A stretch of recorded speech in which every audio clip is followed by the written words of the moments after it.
بسم الله الرحمن الرحیم. ملګرو راځو په دې ویډیو کې موږ تاسو یو نوی ټاپک سٹارټ کوو د لی آوټ په نوم باندې چې لی آوټس څه شی دي په انډرایډ کې. نو هغې دپاره راځم زه یو نوی پروجیکټ اخلم سٹارټ نیو انډرایډ پروجیکټ پروجیکټ نوم به کېږدو چې لی آوټ پروجیکټ. دا بالکل فرش نوی پروجیکټ مې واخیسته. نیکسټ او فینش به کوم دا دې ته به لږ ویټ وکړو چې دا لوډ شي. نو ملګرو پروجیکټ لوډ شو. زړه خبره ده ما سره XML فایل دی او جاوا فایل دی. د ما سره پروجیکټ پینل ده او راځم چېرته زه راځم اوله XML فایل ته. دې ځای نه زه پریویو اخلم د خپل مونیټور یا د موبایل پریویو ده ما سره او زه راځم دې ځای کې څه کار کوم. اول ډیزاین وي ته ځم. تاسو ډیزاین ته چې راشئ دلته کې تاسو ته مختلف ټولز دي یا آبجکټس دي.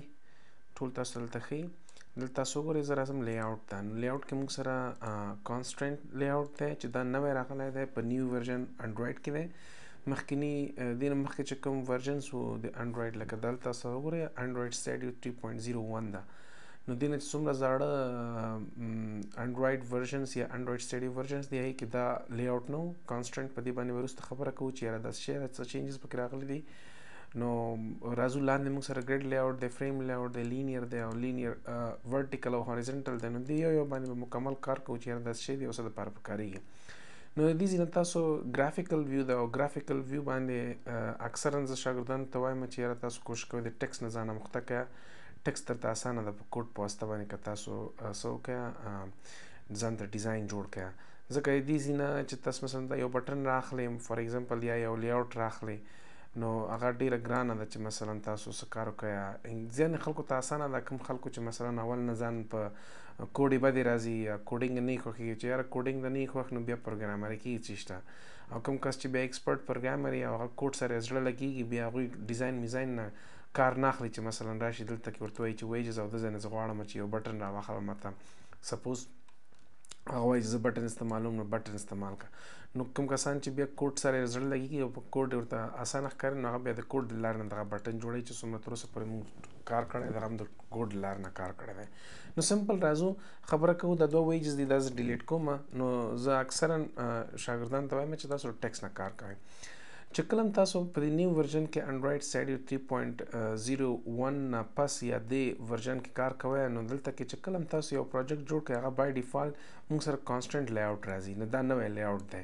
نو ځکه دا چون نوی دی په دې باندې زه د اخره کار کوم. راځو موږ تاسو زاړو لی آوټس باندې کار کوو چې اول لی آوټس څه شی دي کلیر ده.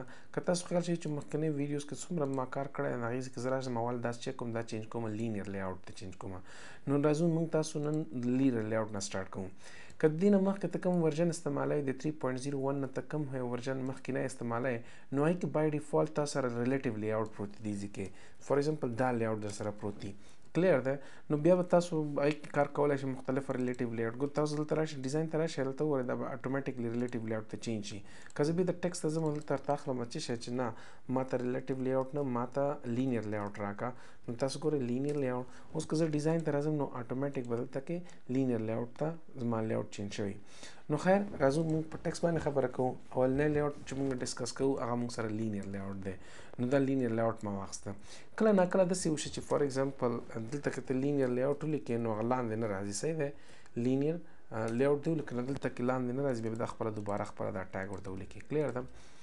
نو دا کومه غټه مسله نه ده چې لینیر لی آوټ دی اوپن کړه نو په لینیر لی آوټ به ته دا کلوز کوي. اوس راځو د هوریزنټل او د ورټیکل په منځ کې فرق څه دی. بای ډیفالت چې دی دا ما سره هوریزنټل دی دا لی آوټ. دې ځای کې چې څومره ګورئ دې ځای کې تاسو وګورئ دې ځای کې دا ټاګ دې ځای کې خلاص شوی ده. تاسو به HTML ویلی دا هم HTML غوندې کوډ دی. نو دې ځای کې دا ټاګ سټارټ دی او دې ځای کې کلوز دی او دا بیا انډینګ دی کلیر ده. نو دلته ګورئ دې ځای کې چې څومره ته کوډ کوې هغه ریلیټډ ټو دې لی آوټ باندې دی کلیر ده. فار ایگزامپل دا اوس ما سره پیرنټ لی آوټ دی. نو دا ما سره چې دی پیرنټ لی آوټ دی. که زه ته یو کلر واچوم بیکګراوند کلر نو دا ګوره د بیکګراوند کلر ما واچوم نو هیش یو نمبر به ورکړم فار ایگزامپل دا نمبر مې ورکړه او اف مې واخیست. نو دا ګوره دې سره یو کلر راغی دی. دا کلر تاسو دې ځای نه چینجولی هم شئ. نو دا یو کلر ټاګ ده چې دې په واسطه باندې تاسو کولی شئ څه وکړئ خپل لی آوټ ته کلر ورکړئ. فار ایگزامپل ما ورته دا کلر ورکړ یا به زه راشم سپوز ما دا کلر ورکړ چوز دا ګوره دا زما بیک ګراوند لیاوټ شو. دلته ګوره تاسو ته لیکلي چې وید او هایټ لیکلی دی چې د بیک ګراوند وید او هایټ به څومره دا لیاوټ دی کلیر دی. نو دا تاسو کومولی هم شئ. فار ایگزامپل زه وید چې دی هغه یو سپیسیفیک ورته اخلم ډي پي نو 10 ډي پي مو واخیسته. اوس دا چې دلته کې ته هېڅ کله هم کار نشي کولی صرف په دې ایریا کې کار کوي. سپوز دا 300 ته واخلم نو دومره ایریا ته چې دا سپیس خالی دی دلته ته هېڅ کله هم کار نشي کولی ځکه هلته ته بیک ګراوند نشته دی ته به صرف یوازې دې ځای کې کار کولی شي دې ځای کې ته کار نشي کولی. نو ځکه دا ورته وایي چې میچ پیرنټ نو که دلته زه میچ پیرنټ واخلم زما د موبایل سکرین ته به دا میچ کېږي دا ویډ چې کوم دی او همدغسې هایټ هم چې نه د دې میچ دی. نو اوس ما سره دا لیاوټ چې دا ما سره لینیر لیاوټ د بیک ګراوند زه کولی شم دې ته آی ډي هم ورکړم ورته وایم چې آی ډي او زه به ورته وایم چې بیک ګراوند د آی ډي شو صحیح دی. نو دا بیک ګراوند لیاوټ به ورسره ولیکم لیاوټ لیاوټ نو دا دی آی ډي شوه. اوس دغه بیک ګراوند چې دی دا د بیک ګراوند لیاوټ په نوم باندې پیژندل کېږي. دا چې کوم کلر دی د پینک کلر دی دا ما سره یو لیاوټ دی خلاص. نو ملګرو دا ما سره شو بیک ګراوند لیاوټ سمه ده. نو زه راځه کولی شم دې کې څه واخلم دې ته څه بټنز هم واخلم. نو بټن چې دی اوس به ته د ټیک نه به بره ته نه اخلې ته به اوس د لینیر لیاوټ کې دا سنټر دی دا باډي دی صحیح دی دا د دې هیډ شو او دا باډي دی دلته کې به ته بټنز یا ویجز اخلي چې څومره ته آبجکټس اخلي هغه به ته د دې ټیک نه بعد اخلي دې ځای کې سمه ده. نو دلته به زه دا انټر کړم دې ځای کې به ته اخلي. فار ایگزامپل زه بټن اخلم نو سمپل ته بټن اخیستلی شي دلته زه ورته ویلی شم چې اوس ګوره بټنز کې ما ته میچ پیرنټ راځي او ریپ کانټینټ راځي. اوس فار ایگزامپل د دې بټن چې کوم ویډ دغه ما ته میچ پیرنټ کا او هایډ چې دی هغه ما ته میچ پیرنټ کا دا ګوره د بټن دومره غټ راغی ګوره ښه د ټول مکمل سکرین یې ونیو ځکه دې مطلب دا دی چې د بټن هایډ او ویډ چې دی هغه پیرنټ سره ګوره د هغې چایلډ دی پیرنټ سره میچ کا. که زه وایم چې نه هغې ویډ چې کوم دی هغه فار ایگزامپل 20 ډي پي واخله نو دا فکس د دومره دی نو زه به ورته وایم چې نه فار ایگزامپل ما ته واخله 60 ډي پي نو دا تاسو وګورئ د دې ویډ چې دی 60 ډي پي شو. او که زه راشم دلته ورته وایم چې هایډ کوم دی هغه ما ته فار ایگزامپل 40 ډي پي راته واخله نو دا تاسو وګورئ ملګرو دومره بټن به وي دا به نه غټېږي نه به د دې سایز ورکې کېږي. ګوره ملګرو دا زه د رن کومه تاسو وګورئ انسټال شي دا یو ځلې نو اپ انسټال شو ملګرو دلته تاسو وګورئ د بټن سایز هم دومره دی دا که زه اپ داسې پورټریټ استعمال کوم هم همدغومره سایز دی او که اپ زما وړوکی موبایل زما وړوکی وي صحیح دی که نه دا ګورئ موبایل زما اوس فلحال په دې شکل باندې ولاړ دی. که د موبایل سکرین وړوکی وي نو هم د دې سایز هم دومره وي. که د موبایل سکرین غټ وي نو هم د دې سایز هم دومره وي د دې بټن د دې سایز به وړوکی کې غټېږي نه ځکه تا ورته فکس اسپیکټ ریشیو ورکړی دی یعنې فکس سایزینګ دی ورکړی دی نو ځکه په دې حالت کې دا به غټېږي وړوکی کېږي نه. اوس فار ایگزامپل که زه چېرته ورته وایم چې میچ پیرنټ کا دی ویډ نو دې ویډ چې دی دا دوباره رن کومه دې ویډ چې دی هغه به همیشه که سکرین وړوکی نو ځان به مغونه فټ کوي لګیا به وي تاسو دې ته وګورئ نو دا وګورئ ملګرو په دې شکل باندې ګوره دومره اوږده بټن ده او که زه اپ ودرومه چې څومره د موبایل سکرین وي هغونه به دا ځان فټ کوي کلیر ده. اوس راځو خبره چې ده دلته کې هایټ هم هماغسې حساب دی.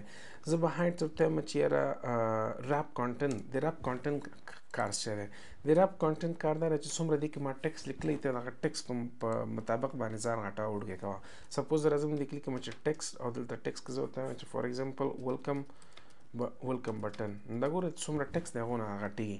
اوس دا هم د موبایل سکرین پورې اړه نه لري چې څومره تا ټیکس دی که موبایل سکرین غټ وي نو په دې باندې څه اثر نه پرېوځي یا دا وړوکی کېږي او غټېږي نه چې څومره د ټیکس سایز دی هماغومره به دا ځان اجسټ کوي.